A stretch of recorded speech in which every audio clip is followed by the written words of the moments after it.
Mari kita satu hati dalam doa. Kami bersyukur kembali sore hari ini Tuhan kumpulkan kami untuk ada bersama-sama memuji, menyembah, bersekutu di dalam hadirat Tuhan. Kau Allah kami yang hebat, luar biasa, perkasa, tak tertandingi kuasa-Mu Tuhan dalam hidup kami. Kami menikmati berkat-berkat-Mu, kami merasakan penyertaan-Mu yang tak terhingga dalam hidup kami. Terima kasih Tuhan, segala hormat hanya bagi Engkau. Pada kesempatan diberkati sore hari ini, kami kembali akan belajar firman-Mu. Tuhan, biarlah Tuhan berkenan menyatakan, membukakan setiap rahasia-rahasia kebenaran, sehingga firman Tuhan itu meneguhkan kami, firman Tuhan itu mendidik kami, firman Tuhan itu semakin menuntun kami kepada hal-hal yang menyenangkan Tuhan. Terima kasih Tuhan Yesus, roh hikmat curahkan bagi kami semua, roh pengertian Tuhan berikan kepada kami, agar kami semua benar-benar dapat memahami tentang apa yang Tuhan mau sampaikan. Terima kasih Tuhan Yesus, segala puji hormat hanya bagi Tuhan. Ini hidup kami telah siap untuk mendengar firman. Di dalam nama Tuhan Yesus Kristus, firman yang hidup itu, kami sudah berdoa. Semua kita yang rindu firman Allah, bersama-sama dengan saya kita katakan amin. Baik, shalom. Puji Tuhan, kembali sore hari ini kita akan memperhatikan pelajaran kita atau khotbah yang sedang kita soroti bersama, yaitu mengenai doktrin soteriologi atau ajaran Alkitab tentang keselamatan.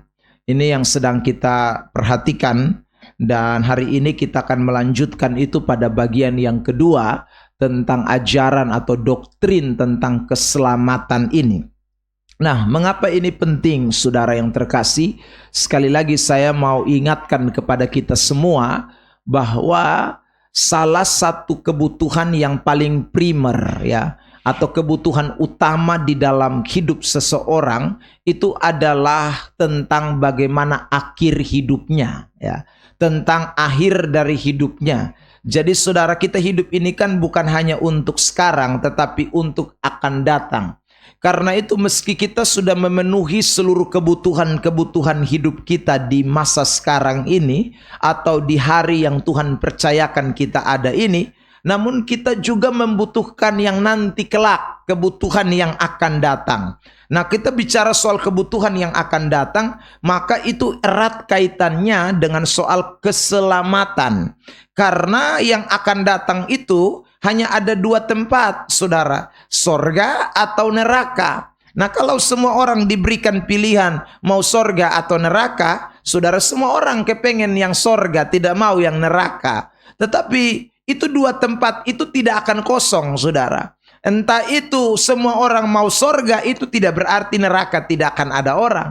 Nah, karena itu saudara yang terkasih dalam Tuhan, kita bukan hanya saja kepengen masuk sorga atau saudaraku mau masuk sorga, tapi kita harus tahu dong ajaran yang membawa kita sampai ke sorga atau doktrin yang membawa kita sampai ke sorga. Sebab tadi saya bilang ketika bertanya siapa yang tidak mau masuk sorga, tidak ada orang yang tidak mau. Semua mau, tetapi masing-masing dengan doktrinnya, masing-masing dengan ajarannya, saudara. Nah, kita perlu pastikan bahwa ajaran yang kita punyai atau doktrin yang kita punyai itu benar-benar memberikan kepastian keselamatan. Bukan hanya saja iming-iming atau bukan hanya saja sekedar kerinduan semata, kemauan semata, tetapi benar-benar itu ajaran membuat kita memahami bahwa pasti, bukan mudah-mudahan, tapi pasti kalau saya tutup mata di bumi ini atau saya mengakhiri pertandingan saya di bumi ini, saya pasti masuk sorga. Ada amin?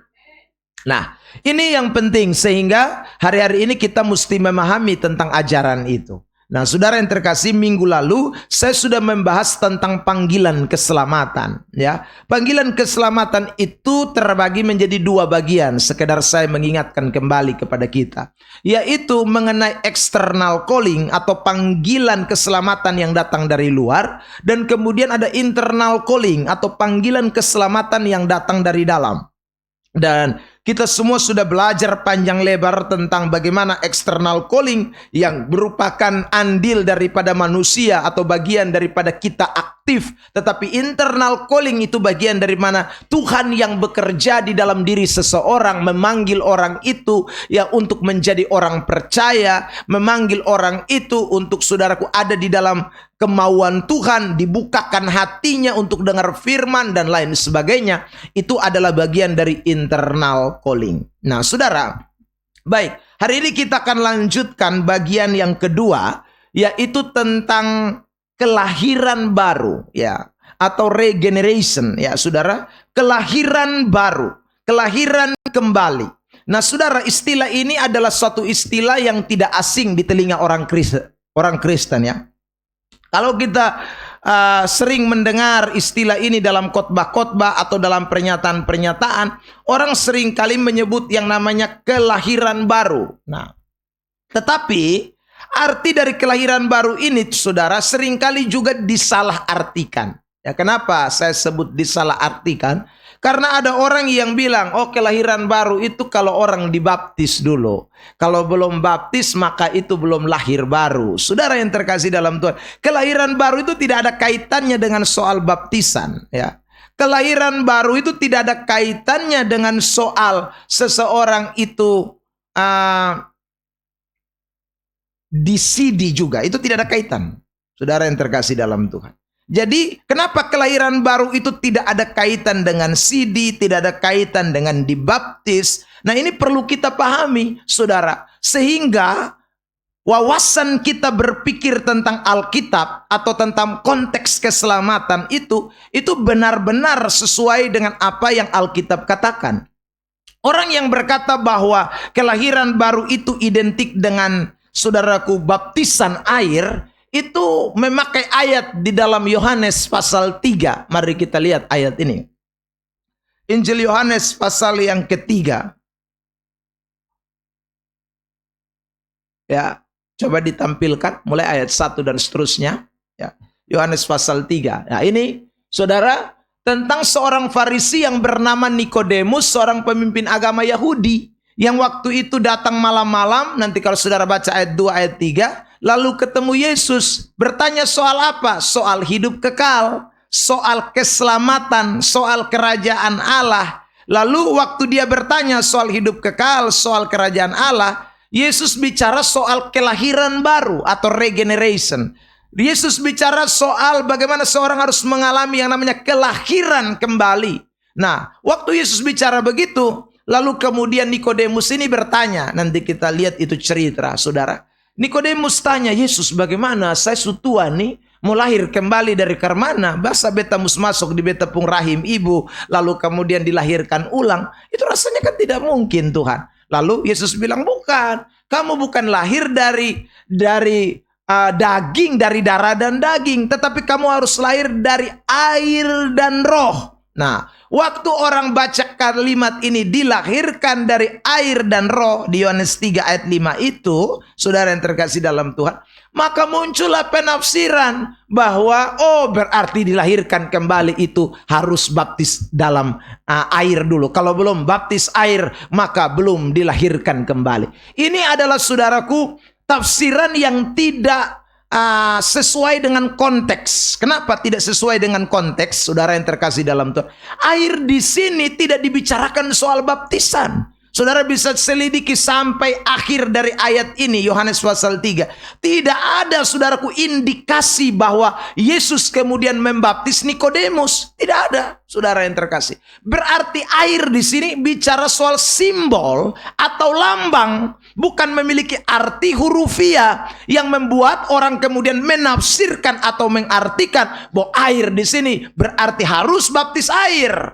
Saudara yang terkasih dalam Tuhan. Bahkan kalau kita menelusuri semua isi Alkitab, ya, tentang prosesi baptisan atau ketika seseorang dibaptis, tidak pernah ada pernyataan eksplisit di dalam cerita Alkitab bahwa orang kalau dibaptis maka dia mengalami kelahiran baru. Waktu orang mengalami yang namanya dibaptis, dia akhirnya mengalami regeneration atau suatu perubahan dalam hidupnya. Itu tidak ada jaminan, saudara yang terkasih dalam Tuhan. Ya. Dan tidak ada fakta di dalam Alkitab yang mengatakan demikian. Ya. Karena itu sekali lagi, ini adalah suatu tafsiran yang sangat dangkal, saudaraku, untuk kita bisa jadikan pegangan bahwa orang yang diselamatkan adalah orang-orang yang mengalami baptisan, karena baptisan itu melambangkan kelahiran kembali. Sekarang saya tanya, penjahat yang di samping Yesus dibaptis atau tidak? Dia dibaptis atau tidak? Saya ulang lagi, penjahat yang mati di kayu salib di samping Yesus dibaptis atau tidak? Ini semua Kristen kok, sebaru agama lain. Tidak dibaptis. Kenapa tidak dibaptis? Orang kalau sudah di kayu salib itu tidak bisa diturunkan lagi kecuali sudah jadi mayat. Ya, sumati baru orang bisa kasih turun. Jadi kalau belum putus napas di atas kayu salib belum bisa, soalnya boleh kasih turun. Karena hukum salib itu ada hukuman mati. Saudara yang terkasih dalam Tuhan. Nah, kapan Alkitab memberikan penjelasan bahwa si penjahat yang masuk sorga, yang Yesus bilang hari ini juga engkau ada bersama-sama dengan aku di Firdaus, itu dibaptis, saudara. Kalau begitu, apakah dia tidak dilahirkan kembali? Dia dilahirkan kembali. Kalau dia tidak dilahirkan kembali, dia tidak mungkin lihat kerajaan Allah. Jangankan masuk, lihat saja tidak bisa. Saudara yang terkasih dalam Tuhan. Tapi ayat Alkitab beritahu kepada kita bahwa si penjahat itu bersama-sama dengan Yesus di dalam kerajaan Allah atau di Firdaus, paradiso, tempat kesenangan. Saudara yang terkasih dalam Tuhan. Itu berarti dia dilahirkan. Itu berarti dia mengalami regeneration. Dia mengalami perubahan, saudaraku, dalam konteks arti kelahiran baru itu. Nah, jadi saudara yang terkasih dalam Tuhan, maka dengan sendirinya pemahaman tentang baptisan itu sebagai bukti seseorang dilahirkan kembali itu adalah keliru. Yang kedua, saudara yang terkasih di dalam Tuhan, kenapa CD itu tidak ada hubungan dengan kelahiran baru juga? Ya, saya mau beri penjelasan kepada kita. CD itu adalah bagian dari peneguhan iman. Ya. Saudara yang terkasih dalam Tuhan. Ya, ada orang sama seperti yang saya tadi sebut, si dibaptis, ya, CD, saudara, tapi tidak mengalami kelahiran baru. Tidak mengalami kelahiran baru. Sebab kalau kita bicara soal CD, baptis, itu bagian dari praktek yang kita lakukan. Tetapi bicara soal kelahiran kembali, itu tidak ada andil manusia. Saya ulang ya, saudara. Kalau kita bicara soal dibaptis, CD, itu ada bagian dari kerja manusia. Saya, saudara yang terkasih dalam Tuhan, memberi diri saya, lalu kemudian saya dibaptis. Saya memberi diri saya, ikut pelajaran katekisasi, lalu kemudian saya di CD. Saudaraku, diteguhkan oleh pendeta.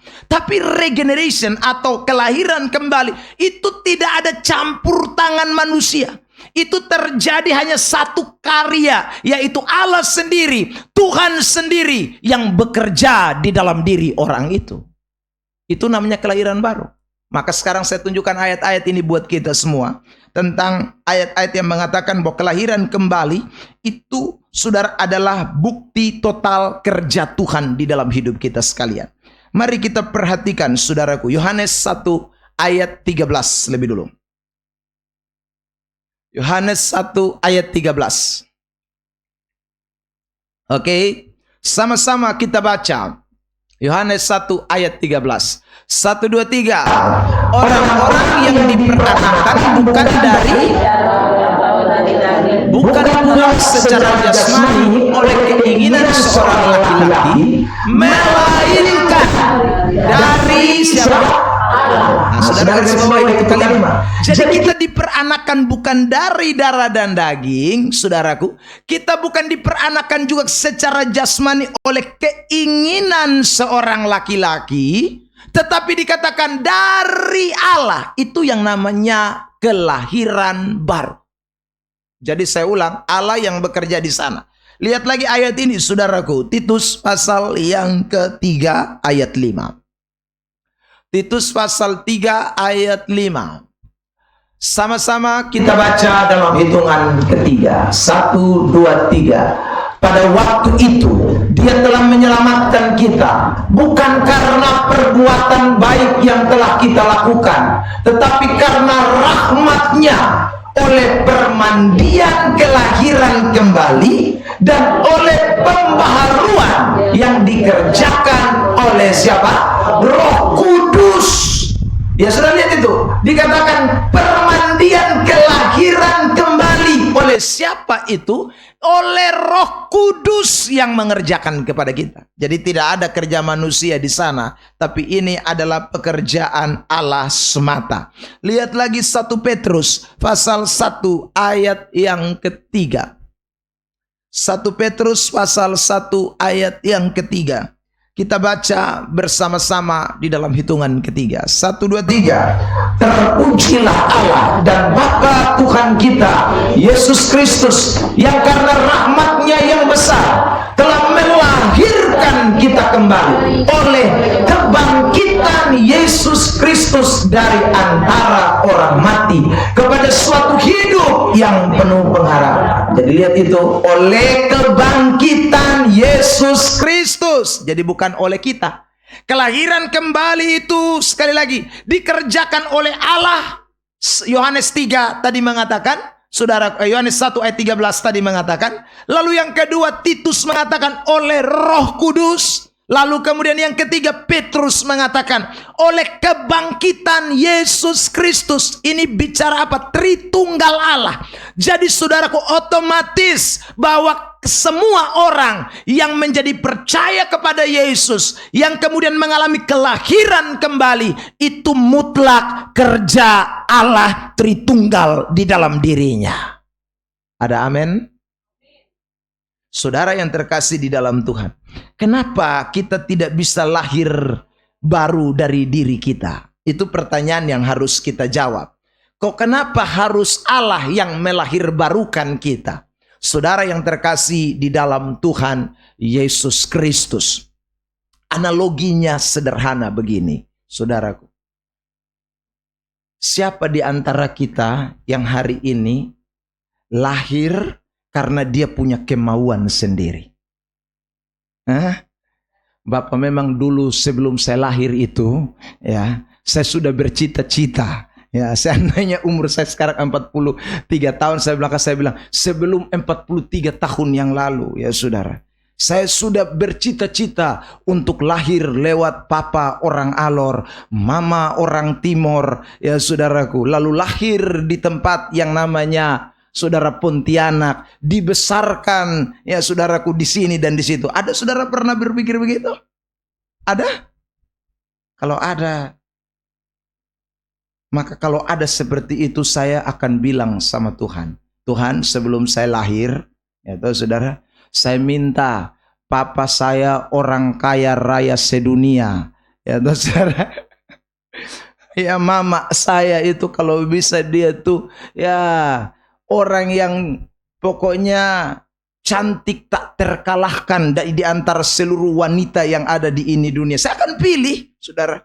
Lalu saya minta Tuhan, tolong tunjukkan mama-mama itu supaya saya mau lihat mana mama yang tepat, yang saya mau masuk di dalam rahimnya. Saudara yang terkasih, kalau kita ada sebelum kita dilahirkan, maka pasti kita bisa menentukan. Saudaraku yang terkasih dalam Tuhan. Tapi fakta membuktikan bahwa tidak ada seorang pun yang lahir dalam keinginannya.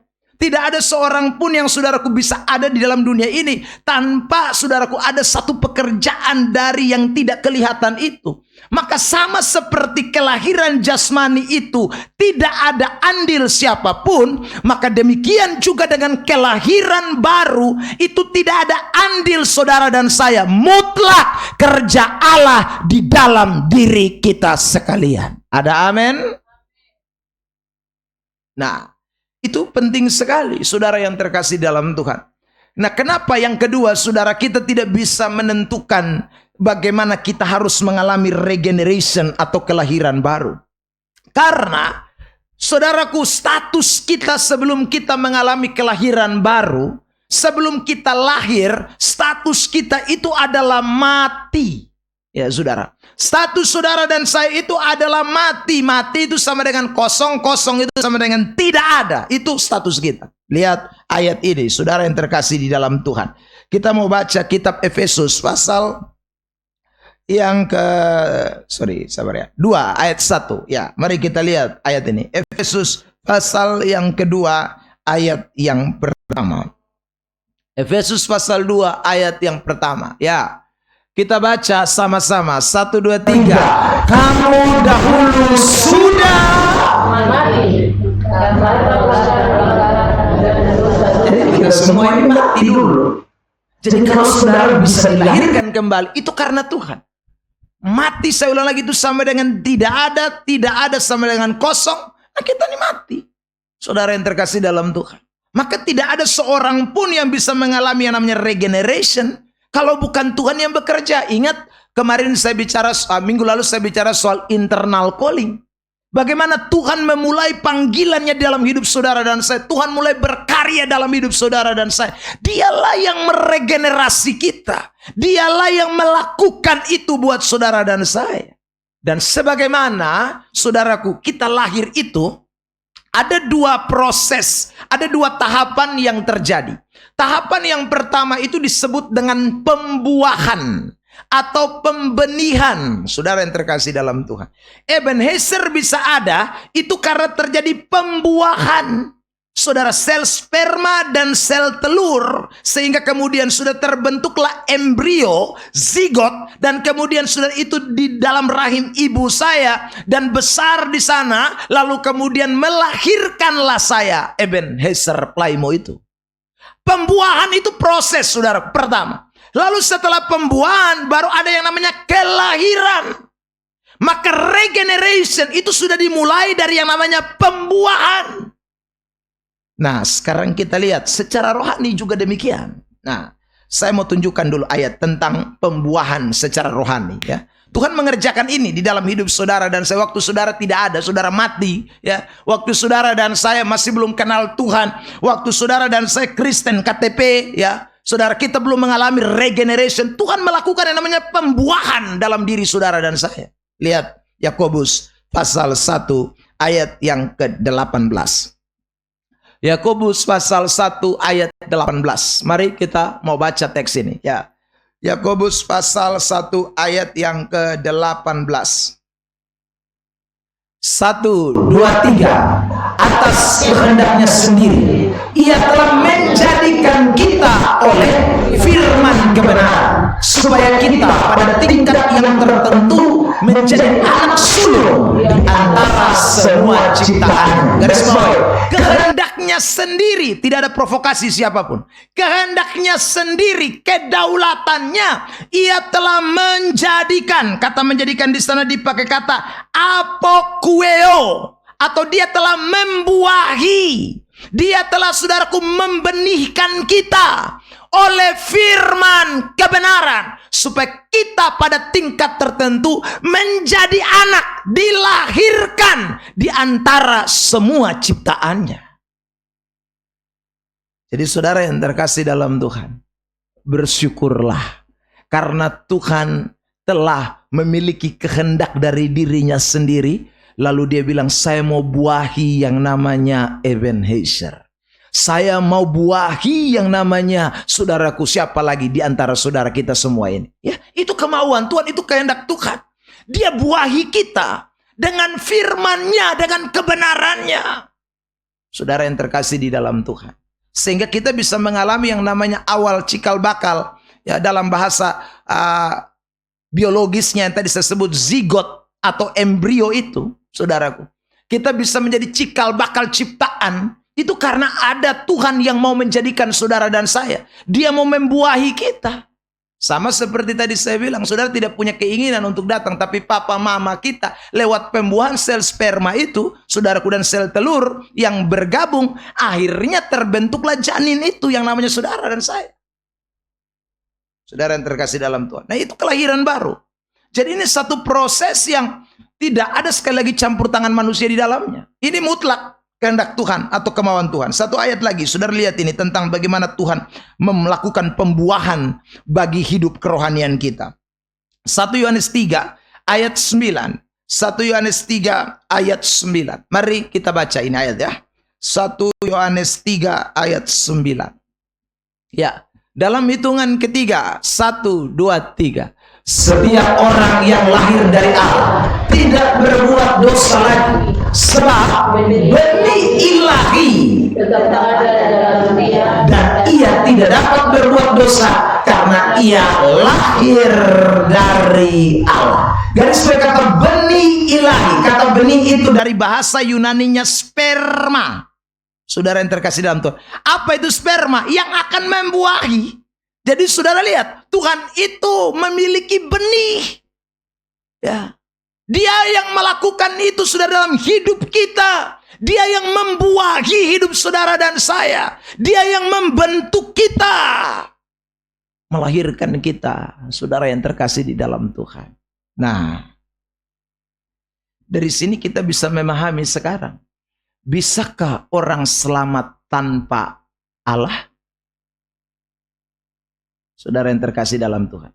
Kalau Tuhan yang membuahi, kalau Tuhan yang meregenerasi, kalau Tuhan yang bikin orang jadi lahir baru, kalau Tuhan yang membuat seseorang, saudara yang terkasih dalam Tuhan, bisa hidup di dalam suatu janin yang disebut dengan, saudaraku, kelahiran kembali itu, bayi yang baru itu, anak yang baru itu, adakah orang bisa selamat tanpa Tuhan? Itu mustahil, impossible. Maka dengarkan baik-baik. Maka Alkitab berani mengatakan dengan tegas, di luar Yesus tidak ada keselamatan. Makanya Alkitab berani mengatakan dengan tegas, tidak ada seorang pun yang bisa menyelamatkan dirinya sendiri kalau bukan Tuhan yang menyelamatkan. Karena sekali lagi, ternyata kita semua yang hadir pada kesempatan ini secara jasmani memang sudah lahir dari darah dan daging lewat keinginan jasmani orang tua kita. Tetapi saudara, secara rohani kita butuh yang namanya penghidupan kembali. Secara rohani kita butuh yang namanya kelahiran baru, regeneration. Sebab tanpa itu tidak mungkin kita bisa mewarisi kerajaan Allah. Kita tidak mungkin bisa menjadi ciptaan baru, sebab hanya dengan pekerjaan Allah di dalam hidup saudara dan saya, Dia yang membenihi kita, Dia yang membuahi kita, sehingga kita bisa menjadi orang-orang yang disebut adalah anak-anak Allah. Ada amin? Nah, karena itu kalau kita selamat, saudara yang terkasih dalam Tuhan, tidak ada seorang pun yang bisa sombong-sombong. Kenapa? Tuhan yang kerjakan semua, kita mau sombong karena. Saudara yang terkasih dalam Tuhan, tidak ada orang yang lahir, lalu saudara yang terkasih dalam Tuhan, dia tahu dia pun papa mama yang lahirkan dia, lalu kemudian dia berontak kepada dia pun papa mama. Itu hanya anak tidak tahu diri. Saudara yang terkasih, makanya mama-mama seringkali mengeluh, lu pikir dulu mama mengandung 9 bulan itu ada enak? Ya saudara yang terkasih dalam Tuhan. Kenapa? Karena saudaraku mengandung 9 bulan itu sesuatu yang tidak menyenangkan. Nah saudaraku, kita juga demikian. Kalau saudara diselamatkan hanya karena Tuhan yang membuahi, benih ilahi itu yang bekerja, lalu saudara kurang ajar dengan Tuhan, ya saudara itu hanya anak durhaka saja, ya, hanya anak setan saja. Tahu-tahu Tuhan yang kerja semua, Tuhan yang bentuk kita, Tuhan yang lahirkan kita, Dia yang buahi kita, Dia yang jadikan kita ciptaan baru. Waduh, Saudara mau apa yang kita mau banggakan sekarang? Tidak bisa, saudara. Semua itu kita akan sadari kalau sekali lagi kita memahami tentang doktrin ini. Jadi kalau orang Kristen sekali lagi, dia tidak mau pergi gereja, dia tidak mau bertobat, dia tidak mau hidup sungguh-sungguh takut Tuhan, karena dia tidak menyadari pembuahan benih yang Tuhan kerjakan di dalam hidupnya. Dia tidak menyadari proses bagaimana dia bisa menjadi seorang ciptaan baru. Itu dia tidak sadari. Kalau dia sadari tidak mungkin, saudara. Atau boleh saya katakan dia mungkin masih mati. Dia belum lahir, makanya dia tidak mengerti tentang proses pembuahan yang Tuhan kerjakan dalam hidupnya. Saudara yang terkasih dalam Tuhan. Nah, setelah proses pembuahan itu, baru nanti kita melihat ada yang namanya proses kelahiran. Yang kedua ini, saudara. Ada yang namanya proses kelahiran. Tidak ada pembuahan, maka tidak ada kelahiran. Saudara yang terkasih. Nah, proses kelahiran pun mutlak kerja Allah. Dibuahi oleh Allah, dilahirkan oleh Allah. Saudara yang terkasih di dalam Tuhan. Yohanes 3. Ayat yang ketiga sampai dengan ayat yang keenam. Mari kita lihat ayatnya. Ya, kita baca ya, sahut bersautan, saya lebih dulu. Yohanes 3 ayat 3 sampai 6. Ini proses yang kedua setelah pembuahan. Tuhan mengerjakan yang namanya regeneration atau kelahiran kembali. Setelah dia membuahi kita, Yesus menjawab katanya, aku berkata kepadamu, sesungguhnya jika seseorang tidak dilahirkan kembali, ia tidak dapat melihat kerajaan Allah. Ayat 4, jemaat.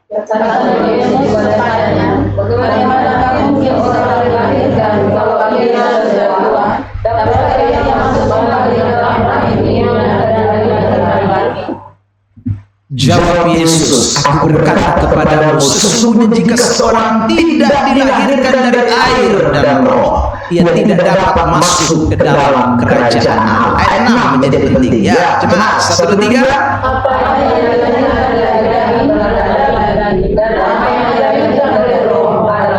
Apa yang dilahirkan dari roh adalah roh. Saudara yang terkasih dalam Tuhan, apa yang dilahirkan daging adalah daging. Maksudnya begini, saudara. Secara jasmani kita dilahirkan oleh papa mama kita, maka terbentuklah tubuh, ada 2 tangan, ada kaki, ada segala macam, saudara yang terkasih dalam Tuhan. Kepala, ya, muka pelat, muka lonjong, muka segi 4, pokoknya semualah. Itu saudaraku, karena ada kelahiran dari daging. Ya. Tetapi ingat, selain ada kelahiran dari daging, ada yang harus namanya kelahiran dari roh.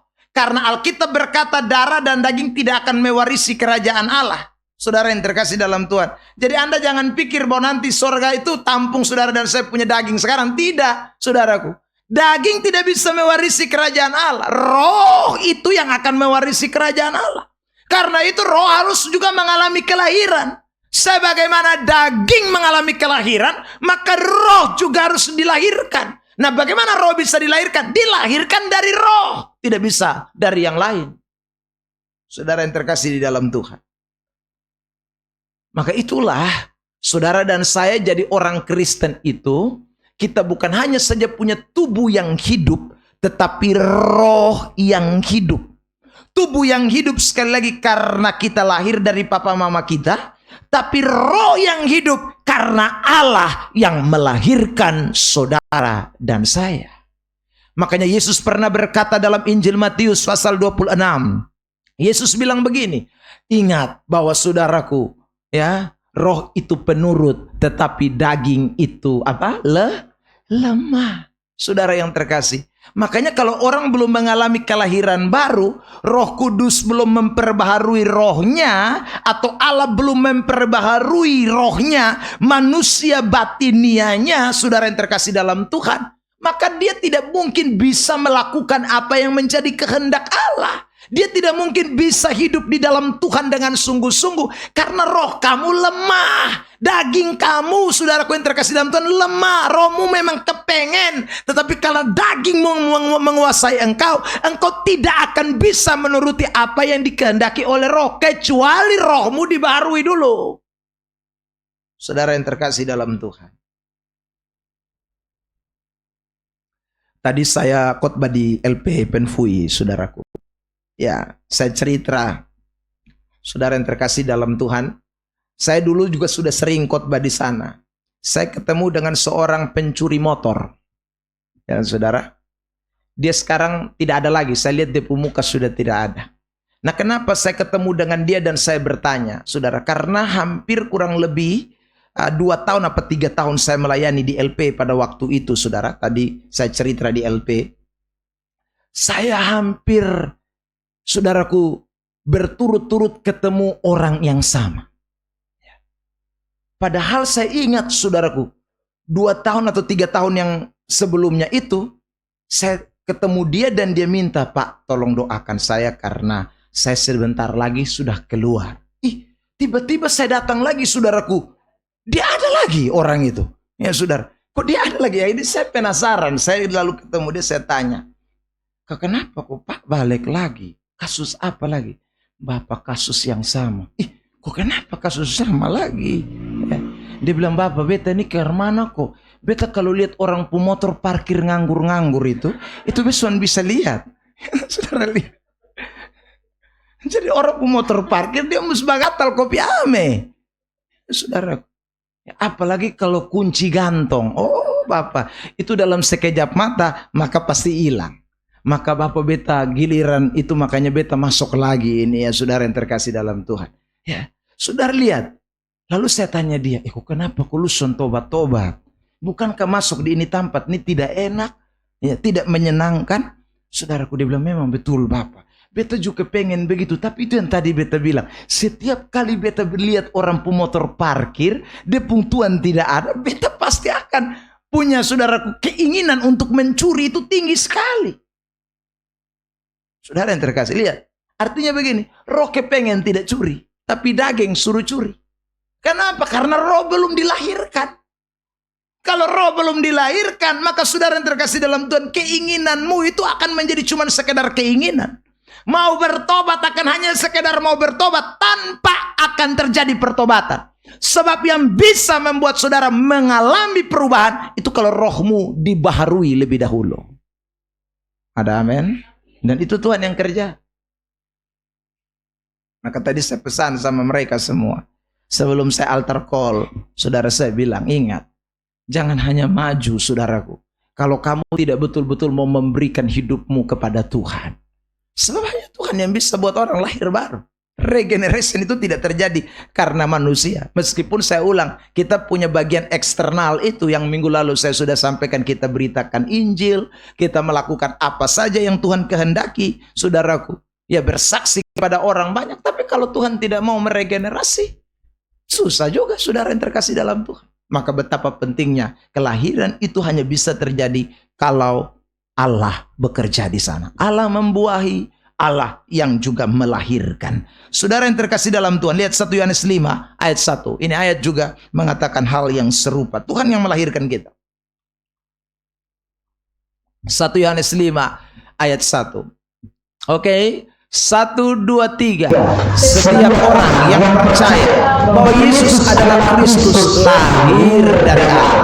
Dan setiap orang yang mengasihi Dia, yang melahirkan, mengasihi juga Dia yang lahir daripadanya. Jadi saudara lihat itu kan jelas ya, bahwa kita lahir daripadanya. Ya saudara, bukan dari kita.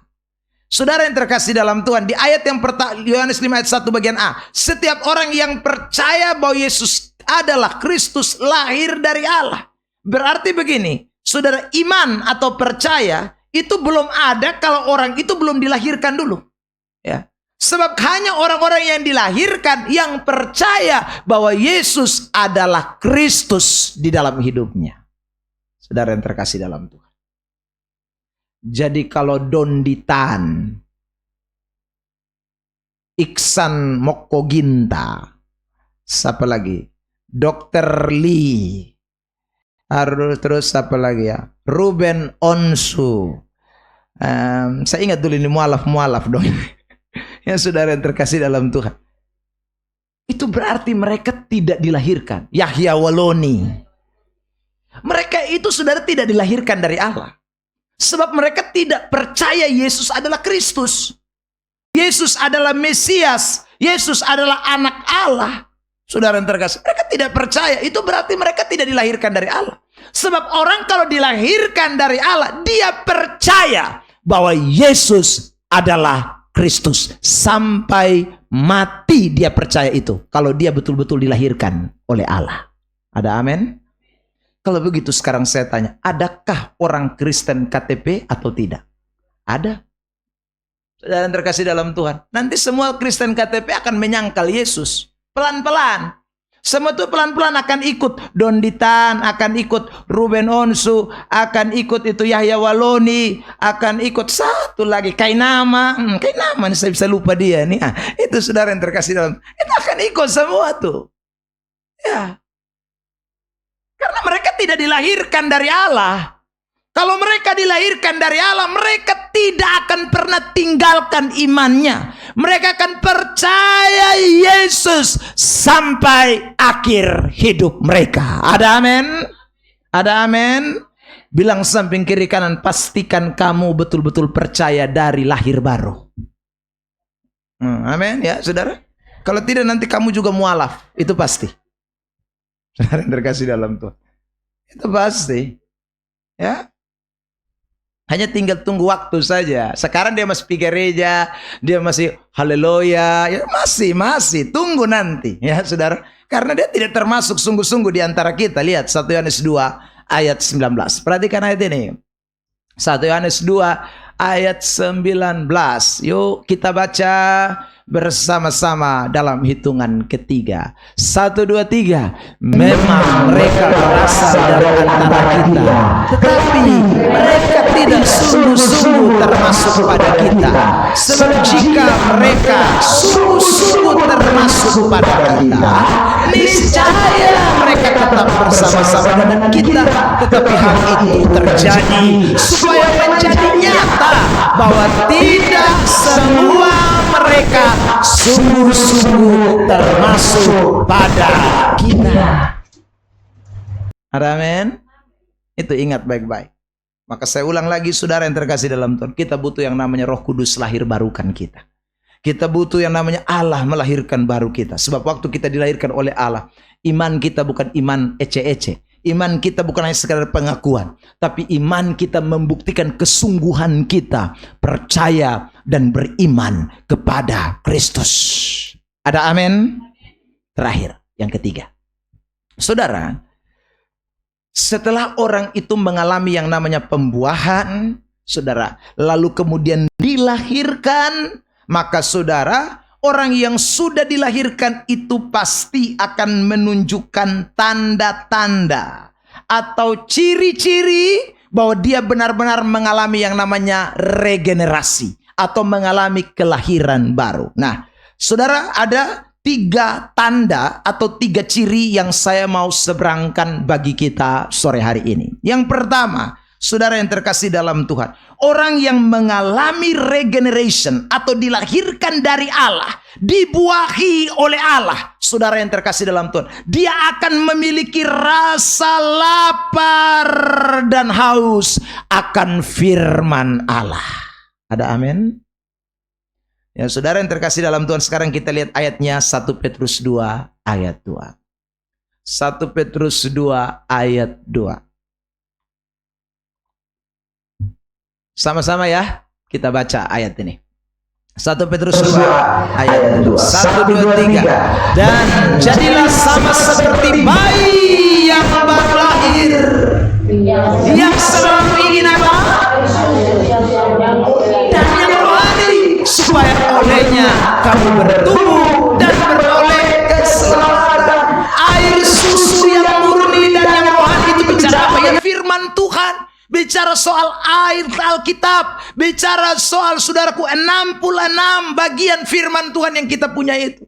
Jadi kalau orang mengalami kelahiran baru, dia seperti bayi yang rindu ingin air susu yang murni. Ada amin?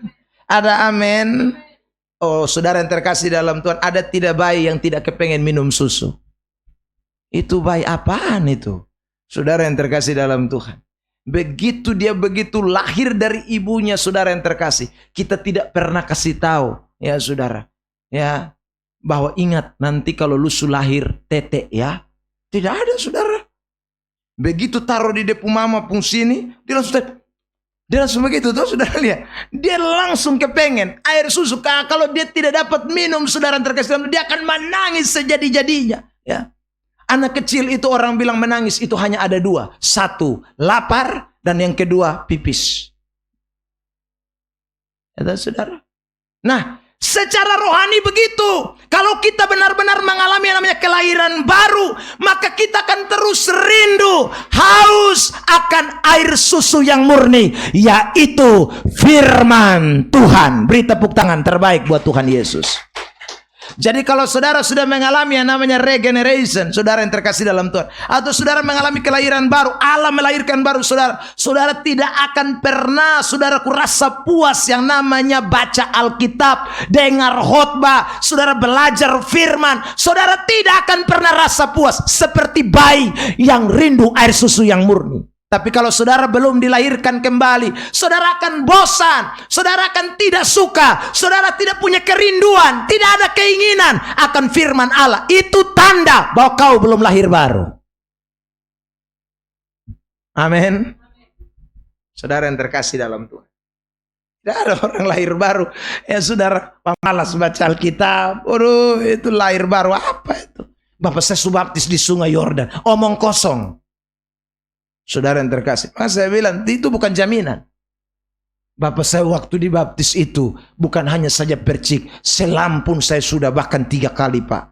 Saudara, lu mau tenggelam sampai minum air pun, tapi kalau kau tidak mengalami kelahiran baru, sekali lagi kau tidak akan rindu air susu yang murni. Tapi kalau kamu malah mengalami kelahiran baru, saya ulang, itu gairah itu tidak bisa disuruh-suruh. Tidak akan, tidak satu suruh bilang itu bayi kecil. Anak kecil tidak ada orang yang suruh bilang cari tete. Tidak ada, dia tetap akan cari. Saudara yang terkasih dalam Tuhan. Beda kalau dong sudah besar baru ketemu mulai makan ya saudara. Susah setengah mati. Tapi kalau masih kecil, dia akan rindu terus air susu. Saudara yang terkasih dalam Tuhan. Nah, karena itu ingatlah baik-baik. Itu tanda tidak ada dalam hidup orang Kristen. Ya. Jadi kalau saudara mulai rasa ini tanda, saudara sudah lahir baru itu. Ya. Kalau saudara mulai rasa ini tanda, itu berarti saudara sudah lahir baru. Tapi kalau ini tanda belum ada, saya ingatkan saudara, saudara calon-calon, ingat, jangan sampai saudara mualaf. Itu pengkhianat sudah dekat itu. Tidak baca Alkitab, tidak bertumbuh dalam rohani pasti. Tidak rindu firman Allah, tidak bertumbuh dalam rohani. Saudara yang terkasih dalam Tuhan. Maka betapa pentingnya saudara dan saya. Sekali lagi, Tuhan meregenerasi kita. Kalau Tuhan membuat kelahiran baru dalam hidup saudara dan saya, kita akan rindu air susu yang namanya firman Tuhan. Kedua, apa ciri atau tanda orang yang betul-betul mengalami kelahiran baru? Mari kita lihat 2 Korintus pasal yang ke-5 ayat yang ke-17. 2 Korintus 5 ayat 17. Ini tanda yang kedua. Saudara yang terkasih di dalam Tuhan. Orang kalau betul-betul dibaharui oleh Allah, ya. Orang kalau betul-betul sudah mengalami pembaharuan dari Tuhan. Ayat ini berkata, 2 Korintus 5, 17 sama-sama dalam hitungan ketiga. 1, 2, 3. Jadi siapa yang ada di dalam Kristus, ia adalah yang lama sudah berlalu. Sesungguhnya yang baru sudah datang. Siapa yang ada di dalam Kristus, ia ciptaan baru. Yang lama sudah berlalu, yang baru sudah datang.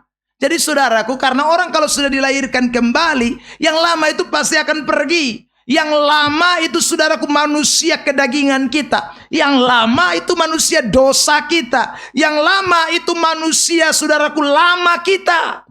Itu sudah hilang. Jadi yang baru sudah datang, maka pasti orang yang mengalami yang namanya kelahiran baru atau diciptakan baru oleh Tuhan, itu dia pasti bertobat dengan sungguh-sungguh. Tidak ada bertobat setengah-setengah. Saudara, saya suka pakai bahasa tobat kumat, itu tidak ada, saudara. Itu belum lahir baru. Orang kalau lahir baru, dia pasti mengalami yang namanya ciptaan baru.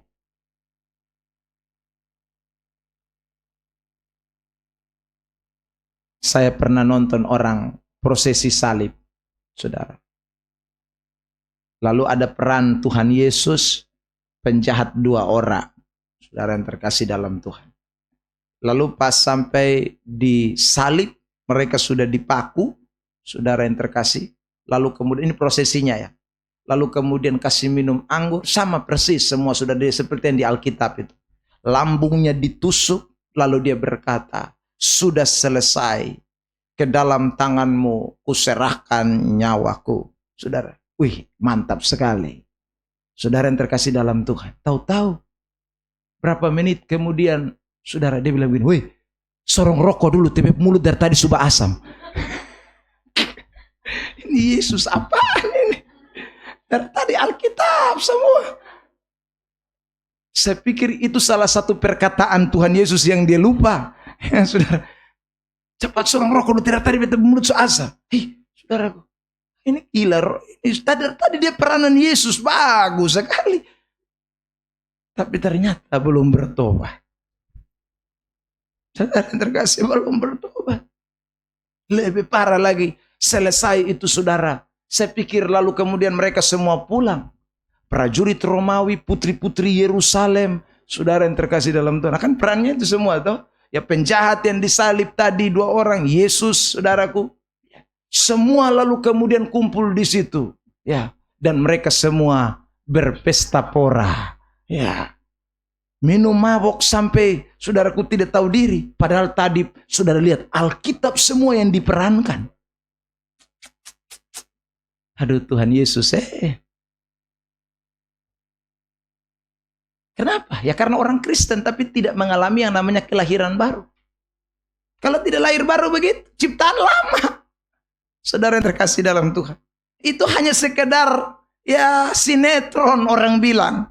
Drama. Tapi faktanya tidak begitu. Faktanya mereka tidak meneladani Kristus. Sinetronnya saja yang menyuruh mereka peran jadi siapa, jadi siapa. Peran Alkitabiah. Semua saudaraku dilakukan secara Alkitabiah. Tetapi orang-orangnya tidak sebenarnya mengalami kelahiran baru. Sebab kalau mengalami kelahiran baru saudara, dia tidak akan lagi ada dalam posisi itu. Dia menjadi ciptaan baru. Yang lama sudah berlalu, yang baru sudah datang. Beri tepuk tangan terbaik buat Tuhan Yesus. Tadi selesai saya pelayanan saudaraku. Ya, doa. Lalu ada seorang tulis secari kertas. Saudara yang terkasih dalam Tuhan, kasih saya. Tulisan itu bilang begini, Pak Pendeta, saya sekarang sudah bertobat dan saya sedang sekolah teologi. Saya mau jadi hamba Tuhan Pak Pendeta. Saudara yang terkasih dalam Tuhan. Dia bilang tolong doakan saya. Nanti kalau saya keluar bulan September 2025. Saudara yang terkasih. Di dalam tulisannya kertas, saya cari kertas kecil. Dia bilang, Bapak saya tinggal di NPD. Bapak kalau bisa Bapak datang ketemu saya ya. Saudara yang terkasih dalam Tuhan. Wah. Saya kemudian saudara membaca itu. Saudaraku, saya bilang puji Tuhan. Berarti ada orang yang ketika dia sadari hidupnya berdosa, ya, puji Tuhan lewat penjara dia boleh mengalami suatu perubahan. Tapi saudara yang terkasih, saya berharap itu bukan hanya sekedar suatu kata-kata, tetapi benar-benar karena kerja Tuhan yang membuat dia mengalami yang namanya regenerasi atau perubahan hidup. Sehingga saudaraku dia mau tinggalkan yang lama. Sekarang dia mau memberi hidupnya kepada Tuhan. Menjadi ciptaan baru. Bukankah itu bukan hanya ada saudaraku dalam pribadi satu orang. Tapi banyak orang. Di dalam Alkitab pun kita menemukan banyak fakta. Yang menunjukkan bahwa kalau orang itu benar-benar mengalami regenerasi. Tidak ada dosa yang bisa bertahan saudara. Tidak ada dosa yang bisa bertahan. Orang kalau mengalami regenerasi yang lama itu pasti pergi semua.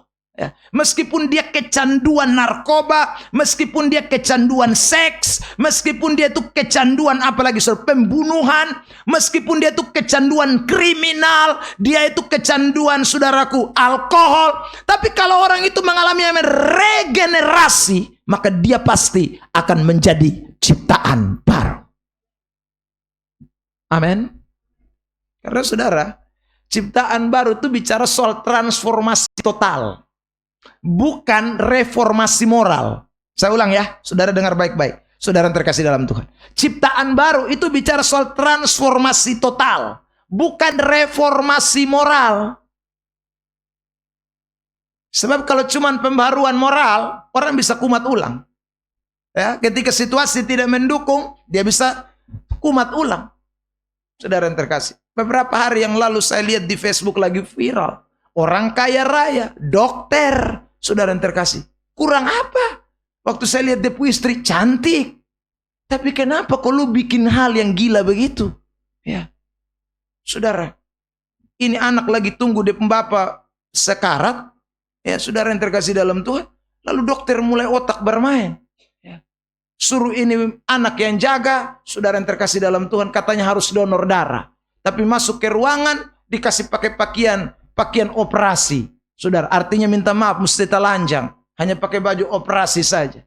Ternyata saudaraku, dia suntik beberapa kali, kurang lebih 15 kali. Ya, dia suntik obat bius. Saudara, ini lihat, kejahatan itu bisa terjadi. Kalau orang hanya mengalami reformasi moral, saudara lihat, itu mungkin hanya untuk memuluskan beberapa saat. Nanti dia kumat ulang. Tetapi saudara, kalau dia mengalami transformasi total, itu saudara betul-betul karena kerja Allah di dalam dirinya. Dan itu orang tidak akan kumat-kumat. Itu berubah total. Saudara yang terkasih, akhirnya dia bersetubuh dengan itu anak. Padahal ada istri, kaya raya. Saudara, aduh kasihan nih, dokter lagi. Kecuali di pinggir jalan sana mau ketemu masuk akal. Ya. Tapi saya ulang, dosa terjadi. Kejahatan terjadi menurut itu Bang Napi. Kejahatan terjadi bukan karena ada niat pelakunya, tetapi karena ada kesempatan. Setelah ditanya, dia bilang dia tidak bisa lihat kalau perempuan pingsan. Kok siapa yang pingsan? Dia luto bodoh. Ya tuh saudara. Ya tuh. Dia kalau lihat perempuan pingsan, dia langsung harus bersetubuh dengan perempuan itu. Saudara yang terkasih dalam Tuhan. Aduh, setan kalau kerja di orang otak begitu. Anak-anak Tuhan. Maka betapa pentingnya, saya ulang lagi. Kita betul-betul menjadi ciptaan baru. Yang lama pasti berlalu. Saya ulang, itu karena ada kerja Roh Kudus, Tritunggal Allah itu di dalam diri kita. Itu regenerasi akan terjadi. Saudara yang terkasih. Yang terakhir, yang ketiga. Tanda yang ketiga. Ya. Tanda yang pertama, ingat, orang itu pasti akan rindu firman Allah. 2, pasti bertobatnya sungguh-sungguh, tidak bertobat setengah bertobat. Yang ketiga, saudaraku, orang itu akan mengasihi Allah dan mengasihi sesamanya. Itu ciri yang ketiga. Dia pasti mengasihi Allah dan mengasihi sesamanya. Jadi cinta kepada Tuhan itu akan tambah dalam. Cinta kepada Tuhan itu akan semakin luar biasa. Dan juga cinta kepada sesama. Saudara, itu pasti juga akan menjadi luar biasa. Mari kita lihat ayat ini, 1 Yohanes 4 ayat 7. 1 Yohanes 4 ayat yang ke-7. Ya, kita baca ya bersama-sama dalam hitungan ketiga. 1 Yohanes 4 ayat 7. 1, 2, 3. Saudara-saudaraku yang kekasih, marilah kita saling mengasihi, sebab kasih itu berasal dari Allah. Dan setiap orang yang mengasihi lahir dari Allah. Dan jadi kalau saudara sungguh-sungguh lahir dari Tuhan, tidak ada orang yang masih simpan dendam. Jadi kalau masih simpan dendam, itu tanda belum regenerasi. Ya saudara, kalau masih kepahitan dan orang susah, saudaraku, memberi pengampunan, susah lepas pengampunan, itu tanda belum lahir baru, saudara yang terkasih. Sebab hanya orang yang lahir baru yang mengasihi Allah dan mengasihi sesamanya. Ada amin? Apalagi kalau saudara bilang sampai 7 turunan kita tidak akan baku lihat. Itu lebih lagi, kau tidak pernah lahir baru. Ya saudara, meskipun engkau klaim bahwa engkau sudah lahir baru, belum. Orang lahir baru itu ada dia pun tanda. Nah. Tandanya dia mengasihi Allah, tapi dia mengasihi dia pun sesama. Saudara yang terkasih, tidak ada orang lahir baru tidak mengasihi sesama. Jadi tidak ada yang dendam, benci, amarahnya sampai bertahun-tahun. Saudara yang terkasih, tidak berani lepaskan pengampunan. Itu hanya orang-orang yang tidak lahir dari Allah. Kalau kita lahir dari Allah, tidak ada begitu. kita akan dengan kerelaan hati, karena kita tahu betapa luar biasanya Tuhan di dalam hidup kita sekalian. Jadi kalau saudara lahir baru, saya ulang lagi, saudara pasti akan rindu firman. 2, saudara akan betul-betul menjadi orang yang bertobat, tidak setengah-setengah. Lalu yang ketiga, saudara benar-benar mengasihi Allah dan mengasihi sesama. Tuhan berkati kita dengan firman-Nya. Tepuk tangan terbaik buat Tuhan Yesus Kristus. Ini adalah doktrin soteriologi atau keselamatan yang kita yakini di dalam kekristenan kita. Nanti kita akan lanjutkan pada sesi berikutnya masih tentang doktrin ini, tetapi kita masuk kepada tahap yang selanjutnya setelah calling, setelah regeneration, maka kita akan masuk pada bagian berikutnya lagi nanti pada pertemuan kita yang akan datang. Oke, Tuhan berkati kita. Mari kita mengucap syukur.